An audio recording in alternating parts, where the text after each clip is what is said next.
Hi friends, ఈరోజు అయితే నేను మీకు ఎంతో టేస్టీగా, ఎంతో రుచిగా, ఎంతో కమ్మగా ఉండే క్యారెట్ ఫ్రైని ఏ విధంగా చేసుకోవాలో చూపిస్తున్నాను. వచ్చండి. దీనికోసం అయితే గ్యాస్ స్టవ్ ఆన్ చేసుకొని కడాయి ఉంచుకోవాలి. కడాయి వేడైన తర్వాత ఒక 2 స్పూన్స్ ఆయిల్ వేసుకోవాలి.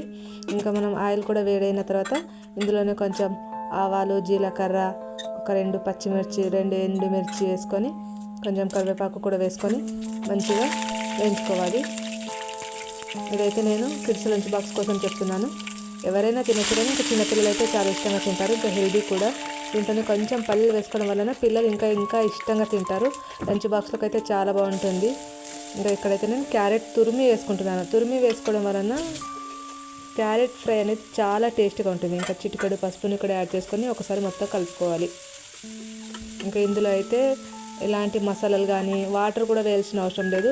మార్నింగ్ ఏ హడావిడి లేకుండా మనకు టైం కూడా సేవ్ అవుతుంది. పిల్లలు హెల్తీగా తిన్నట్టు కూడా ఉంటుంది.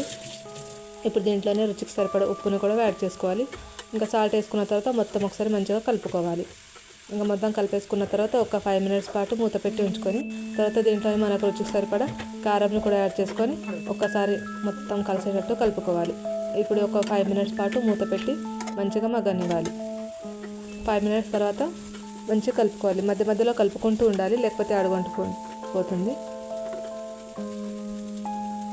మొత్తం ఇలా కలుపుకున్న తర్వాత ఇంకొక 5 మినిట్స్ పాటు మూత పెట్టాలి. 5 మినిట్స్ తర్వాత చూసారు, మొత్తం కూర దగ్గరికి అయ్యే వరకు కలుపుకోవాలి. Thanks for watching my channel. ఎంతో టేస్టీగా ఉంటే క్యారెట్ ఫ్రై అనేది రెడీ.